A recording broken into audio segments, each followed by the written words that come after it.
Nacionālās rehabilitācijas centrs Vaivari personu ar hroniskiem neprognozējušiem funkcionēšanas traucējumiem novērtēšanas programma. Labdien, cienējamās dāmas, godātie kungi, kolēģi! Ir nedaudz mulsinoši stāvēt tādā savādākā auditorijā nekā pierasts. Bet es esmu Ines Svikliņa, fizikālās un rehabilitācijas medicīnas ārsts ar savu kolēģi Dacis Tirānu, fizioterapeita. Mēs pārstāvam Nacionālo rehabilitācijas centru Vaivari, un mūsu projekts ir par personām ar hroniskiem neprogresējošiem funkcionēšanas traucējumiem novērtēšanas programmu. Tie, kas varbūt ar rehabilitāciju vairāk ir saistīti, uzreiz uzdos jautājumu, vai jūs to nedarat, vai jūs to darat. Protams, ka mēs to darām un darām jau ļoti ilgi, bet mēs redzam, kad ir nepieciešami uzlabojumi, kas ļautu gan pacientam gūt labumus, gan arī optimizēt valsts izdalītos līdzekļus. Būšu ļoti lielīga un teikšu, ka mēs esam lielākais rehabilitācijas pakalpojums sniedzējs Latvijā. Mēs strādājam ne tikai ar stacionāro rehabilitāciju postakūtajā un hroniskajā periodā, bet sniedzam arī ambulatoros pakalpojumus. Līdz ar to mēs redzam pacientus, dažādas smaguma pakāpes ar dažādiem funkcionēšanas traucējumiem, dažādās stadijās pēc slimības, kad viņi šos funkcionēšanas traucējumus ir ieguvuši. Esam arī izglītības centrs, arī Eiropā akreditēts izglītības centrs. Apmācām gan jaunos speciālistus, gan ārstus, gan funkcionālos speciālistus, gan aprūpes speciālistus. Tāpatās arī mūsu rehabilitācijas programmas ir akreditētas Eiropā, īpaši tas attiecās uz spināliem pacientiem un uz cerebrālās triekas pacientiem, kā arī izstrādē ir kardioloģisko un insultu pacientu programmu akreditācija Eiropā, lai mēs visiem varam lepni teikt, ka strādājam tā, kā tas visur ir pieņemts, nevis tā, kā tikai izdomājam savā centrā. Ja mēs runājam, kāpēc vispār par šo tēmu varbūt, ka būtu jārunā, tad man ir jāsaka tā, ka medicīna īpaši pēdējās 10 gadus attīstoties tehnoloģijām, attīstoties sadarbībai starp mediķiem, inženieriem, zinātniekiem, arī naudas devējiem, ir gājusi ļoti uz priekšu. Mūsu iespējas izglābt cilvēkam dzīvību, kas ir galvenais medicīnas mērķis, uzturēt viņu pie dzīvības, ir neaprakstāmi plašs, bet tai pašā laikā paceļās jautājums, un ko tālāk? Dzīvību mēs esam izglābuši, kas notiek tālāk ar šo cilvēku. Un to neapšaubām ir ļoti svarīga šī rehabilitācijas iesaiste, lai nodrošinātu maksimāli labu šo dzīves kvalitāti, maksimāli pietuvinātu tam, kā cilvēks ir dzīvojis pirms traumas vai pirms saslimšanas.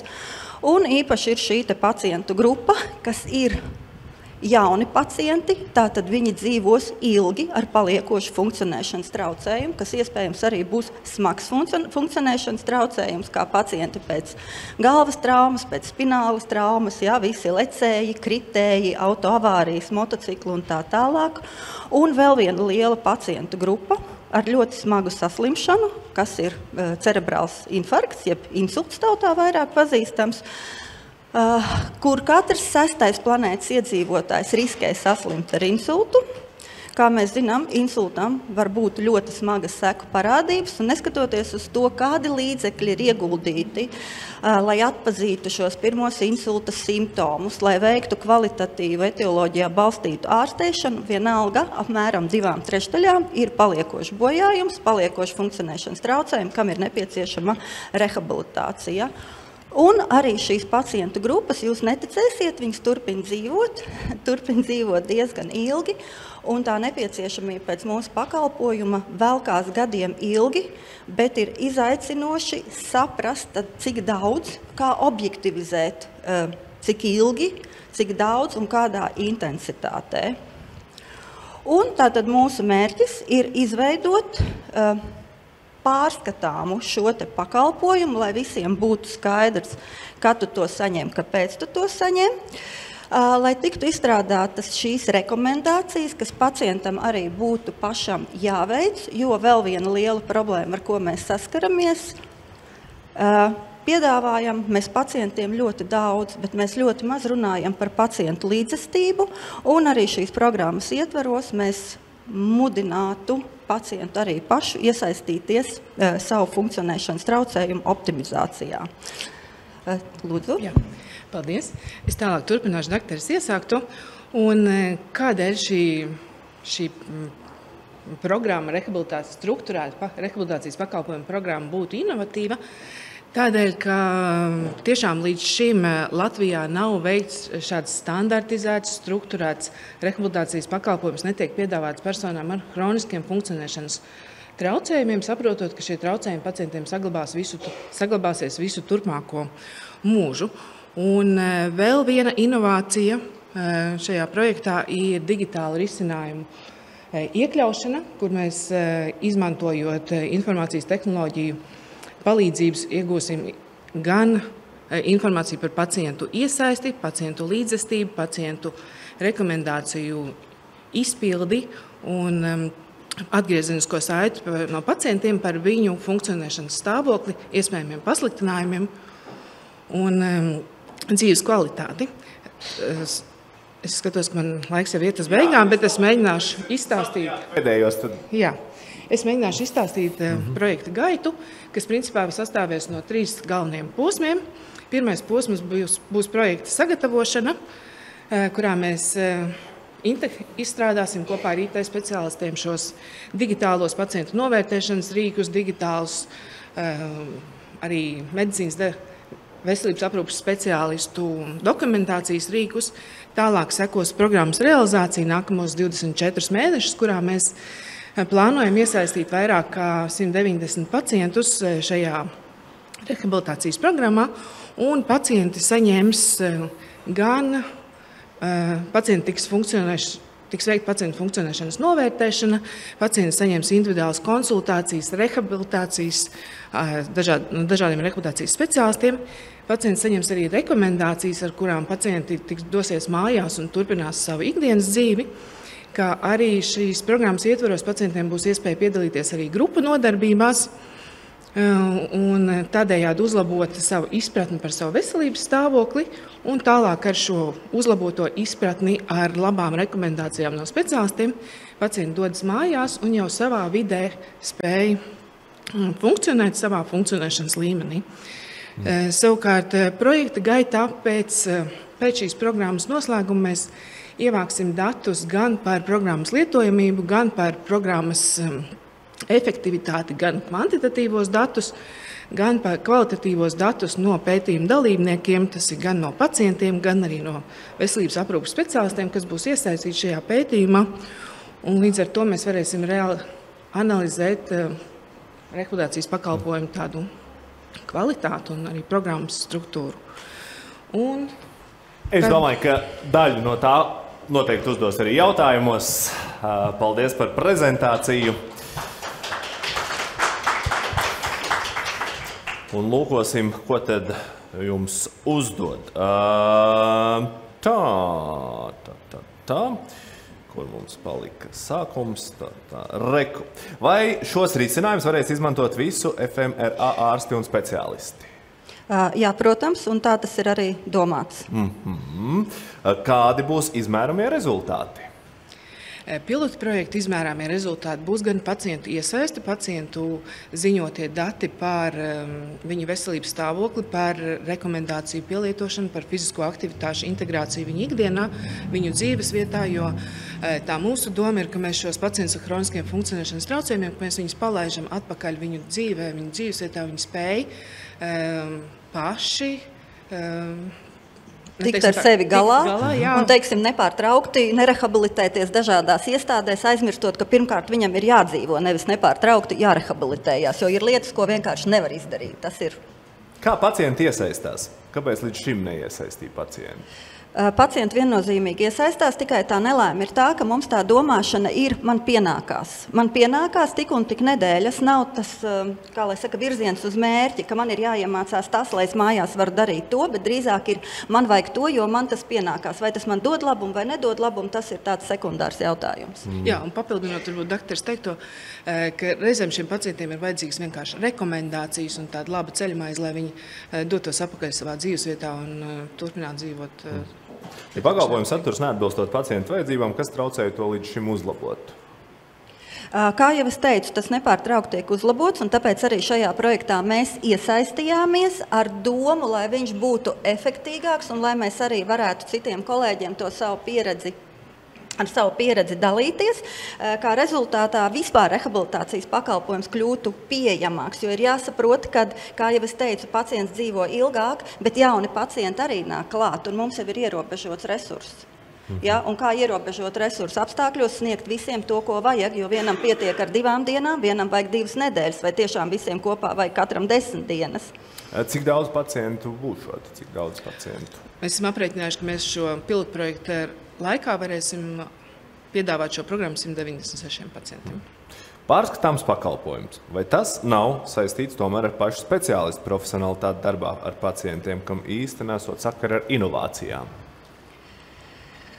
Šis laikam ir tik filozofisks jautājums, ka mēs 2 minūtēs netiksim cauri, bet jebkurā gadījumā tas projekta mērķis ir arī objektivizēt, kāpēc tā un kāpēc ne savādāk. Un, protams, tas arī audzēs mūs kā profesionāļu šo te profesionālo latiņu.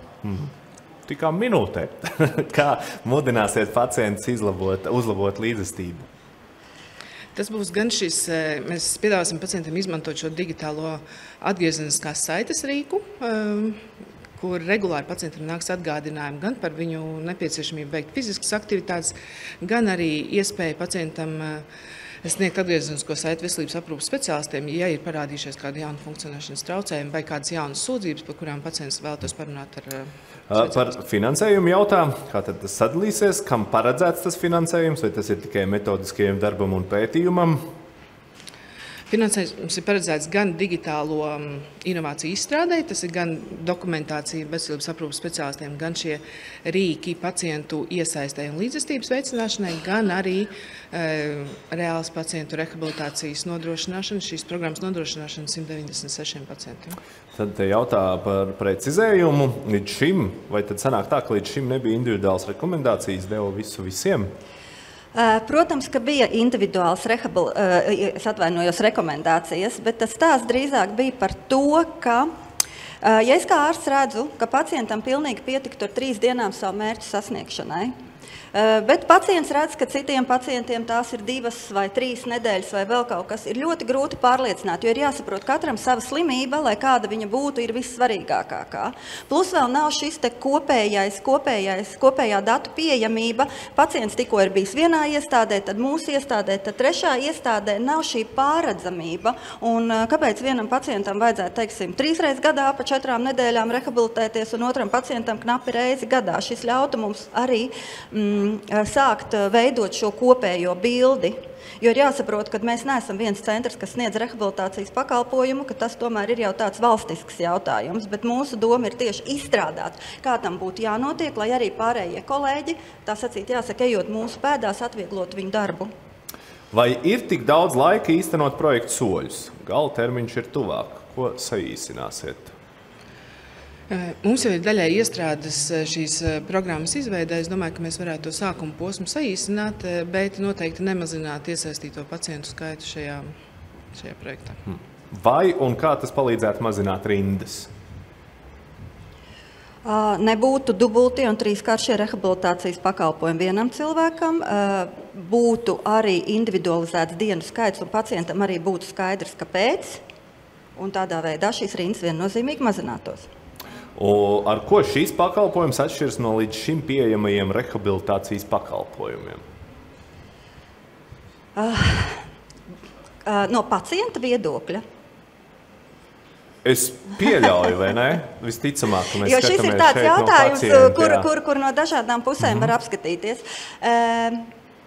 Noteikti pacients būtu ieinteresēts vairāk pats nodarboties ar sevi, bet es laikam vēl gribētu teikt, ja izdotos veidot šo te kopējo pacientu rindu reģistru, kur mēs redzam, kur viņš ir bijis un kā viņš ir bijis, arī tas iespējams veicinātu ārstniecības personu tādu izpratni, kad nav nepārtraukti jāārstē, nav nepārtraukti jārehabilitē, cilvēkam ir arī jādzīvo kādā brīdī, un tas, kas viņam ir dots, tas ir jāizmanto, un iespējams ir jāveido kaut kādi kritēriji, kur arī šī pacienta atbildība tiek mērīta. Bet es vēlreiz saku, par pacienta atbildību mēs nerunājam vispār un nekur, un tas man ir ļoti bēdīgi, jo rehabilitācijā tas ir viens no būtiskākajiem jautājumiem.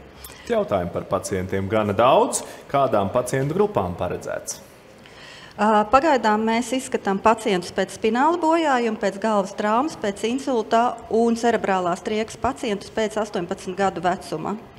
Un noslēdzošais jautājums mums, kā jūs plānojat dabūt datus par citām iestādēm?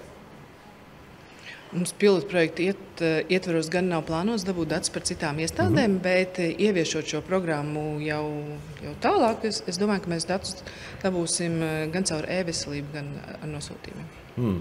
Labi, paldies! Mūsu 15 minūtes kopā būšanai ir noslēgušās. Palūkosim, kā tad Luksafors mums strādā. Labi, vidēji, uz vidējo šeit vairāk esam nosliekušies.